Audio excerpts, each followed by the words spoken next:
आदमी ने उस तरह खोला और ब्लेड को ध्यान से देखा। फिर उसने अपनी जेब से एक बंदूक निकाली और उसे जमीन पर खड़ा कर दिया। वह बंदूक को उस तरह से रगड़ने के लिए बेताब था। दोनों के बीच टकराव से तुरंत चिंगारी निकली। आदमी ने उसे और तेज किया। हालांकि यह आग जलाने के लिए पर्याप्त नहीं था।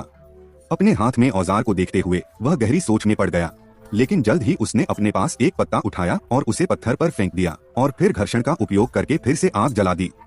हालांकि इस तरीके की कठिनाई उसकी कल्पना से परे थी। हताशा में वह केवल अपना विश्वास निकाल सकता था। उसके जीवन के सामने यह बाइबल उसकी आधारशिला बन गई। फिर उसने बिना किसी हिचकिचाहट के कागज के कुछ पत्ते फाड़े और अपने कांपते हाथों से उन्हें टुकड़े टुकड़े कर दिया। टॉयलेट पेपर की तरह नरम हो जाने के बाद आदमी ने आग को रगड़ने के लिए उसी तरीके का इस्तेमाल करना जारी रखा। उसने अपने सामने घास के ढेर को घबराहट से देखा, क्योंकि उसे खतरे से बचाने का यही एकमात्र तरीका था। घास के ढेर से जल्द ही घना धुआं निकलने लगा, लेकिन अगर उसे पकड़ने के लिए कोई भोजन नहीं था तो वह अभी भी खतरे में था। सौभाग्य से आदमी को पास में 2 शिकारी कुत्ते खाना खाते हुए मिले। वह गंभीर रूप से घायल था और उसे जल्द से जल्द भोजन को पकड़ना था, अन्यथा उसे और देर हो जाती। उसे नहीं पता था कि उसके पास जीवित रहने के लिए खुद को सहारा देने के लिए पर्याप्त ताकत है या नहीं। जब शिकारी कुत्ते ध्यान नहीं दे रहे थे तो आदमी ने उन्हें चौंका दिया और अपने हाथ में लकड़ी की छड़ी घुमाई। हालांकि जैक का शरीर जख्मों से भरा हुआ था, फिर भी उसकी भयंकर आंखों ने जीवित रहने की उसकी प्रबल इच्छा के कारण शिकारी कुत्तों को डरा दिया। लेकिन वह जानता था कि एक बार जब दोनों जानवर प्रतिक्रिया करते हैं तो भोजन का लालच अनिवार्य रूप से उन्हें पलटवार करने के लिए प्रेरित करेगा। इसलिए जैक केवल कुछ आंतरिक अंगों को बाहर निकाल सकता था और जल्दी से यहाँ से भाग सकता था। इन 2 चीजों के साथ जैक आखिरकार एक स्वादिष्ट पका हुआ भोजन खा सकता था। उसके बाद उसने कुछ जड़ी बूटियां ढूंढी, उन्हें कुचला और उन्हें अपने टूटे पैर पर लगाया।